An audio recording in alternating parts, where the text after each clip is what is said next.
Bulldozer രാജിനെതിരെ വിമർശനവുമായി supreme കോടതി. കുറ്റാരോപിതനായാലും കുറ്റക്കാരനായാലും വീടുകൾ തകർക്കരുതെന്നാണ് സുപ്രീം കോടതി അറിയിച്ചിരിക്കുന്നത്. ഏതെങ്കിലും കേസുകളുമായി ബന്ധപ്പെട്ട് പ്രതിയെ പോലീസ് അറസ്റ്റ് ചെയ്യുകയോ അല്ലെങ്കിൽ ഒരാൾക്ക് നേരെ കുറ്റം ആരോപിക്കുകയോ ചെയ്യുമ്പോൾ അവർക്കെതിരെ രൂക്ഷമായി പ്രതികരിക്കുന്ന സാഹചര്യമാണ് നിലനിന്നിരുന്നത്.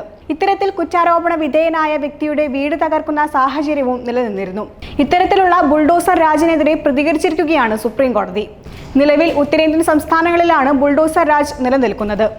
ഉത്തർപ്രദേശിൽ യോഗി ആദിത്യനാഥ് സർക്കാരും മധ്യപ്രദേശിൽ മുൻ BJP മുഖ്യമന്ത്രി ശിവരാജ് സിംഗ് ചൗഹാനുമാണ് ബുൾഡോസർ രാജ് തുടങ്ങിവെച്ചത്. തുടർന്ന് മധ്യപ്രദേശിലും രാജസ്ഥാനിലും ഇതേ സമീപനം പിന്തുടർന്നപ്പോഴാണ് വലിയ രീതിയിൽ കാര്യം ചർച്ചയായത്. ഇതോടെയാണ് പരാതിക്കാർ ഹർജി നൽകിയതും വിഷയം സുപ്രീം കോടതിയുടെ പരിഗണനയിൽ എത്തിയതും. ഇതോടെ ക്രിമിനൽ കേസ് പ്രതികളാണെന്ന് കരുതി വീടുകൾ എങ്ങനെ പൊളിച്ചു കളയാനാകുമെന്ന് സുപ്രീം കോടതി ചോദിച്ചു. പ്രതിയെന്ന് സംശയിക്കുന്ന ആളുടെയോ കുറ്റക്കാരന്റെയോ പോലും വീട് പൊളിക്കാനാവില്ല. ഇത് നിയമവിരുദ്ധമാണ്. അനധികൃത നിർമ്മാണങ്ങൾ നടത്തിയാൽ കെട്ടിടങ്ങൾ പൊളിച്ചു നീക്കാൻ കഴിയും. എന്നാൽ അതിലും നിയമങ്ങൾ പാലിച്ചുകൊണ്ടാകണം. Justice BR Gavai, justice KV Viswanathan എന്നിവരുടെ ബെഞ്ചാണ് ഇക്കാര്യം വ്യക്തമാക്കിയത്. നിയമവിരുദ്ധ നിർമ്മാണമാണെങ്കിൽ പോലും ആദ്യം നോട്ടീസ് നൽകണമെന്ന് ബെഞ്ച് വ്യക്തമാക്കി. മറുപടി നൽകാനും നിയമപരമായ പരിഹാരങ്ങൾ തേടാനും സമയം നൽകണം.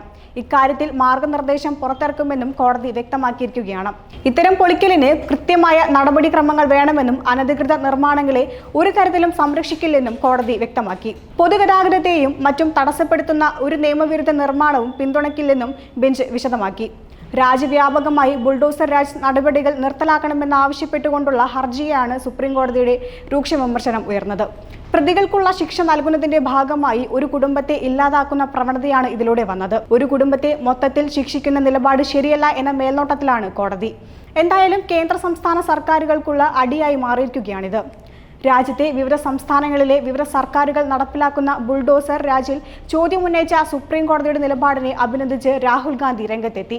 മനുഷ്യത്വത്തെയും നീതിയെയും ബുൾഡോസറിന് കീഴിൽ തകർത്ത BJPയുടെ ഭരണഘടനാ വിരുദ്ധ മുഖമാണ് സുപ്രീം കോടതി വലിച്ചു കീറിയതെന്ന് രാഹുൽ ഗാന്ധി എക്സിൽ കുറിച്ചു. രാജ്യം മുന്നോട്ടു പോകേണ്ടത് BR അംബേദ്കറിന്റെ ഭരണഘടന അനുസരിച്ചാവണമെന്നും അല്ലാതെ അധികാര കേന്ദ്രത്തിന്റെ ഏകാധിപത്യത്തിലല്ലെന്നും രാഹുൽ പറഞ്ഞു. മുതിർന്ന അഭിഭാഷകൻ ദുഷ്യന്ത് ദബയാണ് വാദം നടത്തിയത്. Justice BR Gavai, justice KV Viswanathan എന്നിവരടങ്ങിയ ബെഞ്ചാണ് ഹർജി പരിഗണിച്ചത്. സെപ്റ്റംബർ 17-ന് സുപ്രീം കോടതി ഹർജി വീണ്ടും പരിഗണിക്കും. ക്രിമിനൽ കുറ്റത്തിൽ ഉൾപ്പെട്ടതുകൊണ്ട് മാത്രം അയാളുടെ കെട്ടിടങ്ങൾ പൊളിക്കാൻ കഴിയില്ലെന്ന് സോളിസിറ്റർ ജനറൽ തുഷാർ മേത്ത വാദിച്ചു.